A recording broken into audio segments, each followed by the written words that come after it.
Hey everybody, Jim and Scott here to talk about today's big comic book movie casting news. James Spader cast as Ultron in the Avengers sequel, Avengers Age of Ultron. First of all, James Spader, an Emmy Award winner for Boston Legal, for The Practice. And, of course, a lot of folks might remember that he was in Less Than Zero with Robert Downey Jr. Yeah, long time ago, right? Long Decades ago. Who would have thought that the Avengers sequel would be a Less Than Zero reunion? He played a bad guy in that, didn't he? He played like the drug dealer in that. So, thoughts on James Spader being Ultron? I think it's great.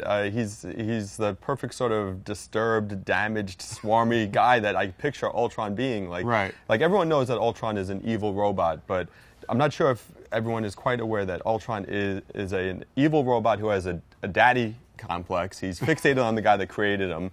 He's got emotion. The reason he's messed up is he has human brain patterns. Right. So he's supposed to be more than just a Terminator. He's supposed to be human in a way. And I think Spader can be really damaged and messed up. And he's also an incredibly intelligent actor. You can see that, in his eyes and the way he all his characters. I mean, it really does seem like a perfect foil, somebody for Downey to go up against. Yeah. So I guess this pretty much confirms that.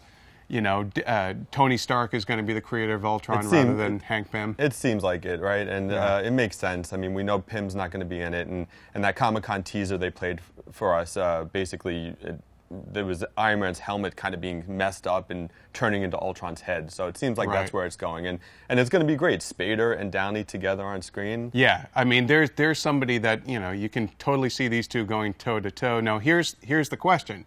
Is it just going to be a voiceover role, or is it going to be motion capture? Vin Diesel said that, when he's going to play Groot, it's going to be motion capture or performance capture.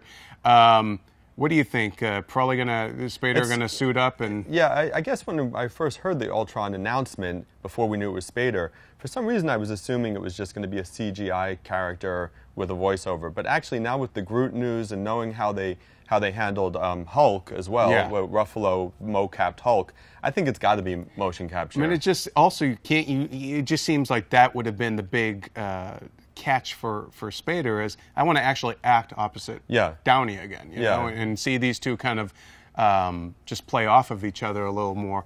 And who knows? I mean, there could be elements of it where Ultron assumes a human form as well. I mean, I think that's happened in the comics. So yeah, that would definitely be interesting. Now, here's the question though: if they do the performance capture, Spader's on a brand new NBC series called The Blacklist, and that starts airing, I think, September 23rd.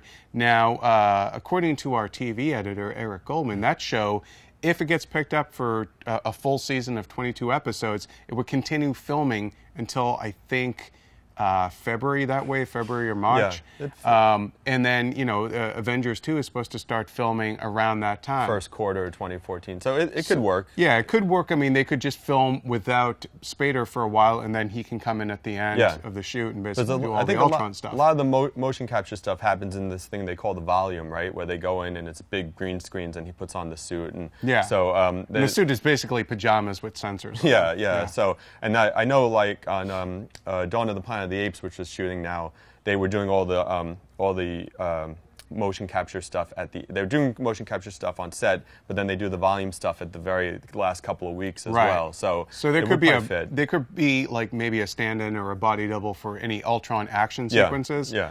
Okay, so right now there's still a lot of unanswered questions about exactly how they're going to do Ultron as a character.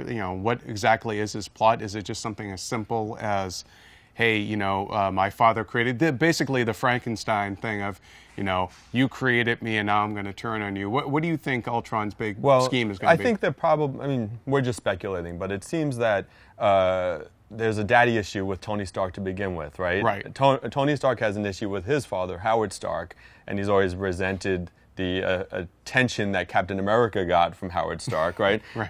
And I think this kind of follows through with the comic. It's just not Hank Pym, Ant-Man, now it's Tony Stark.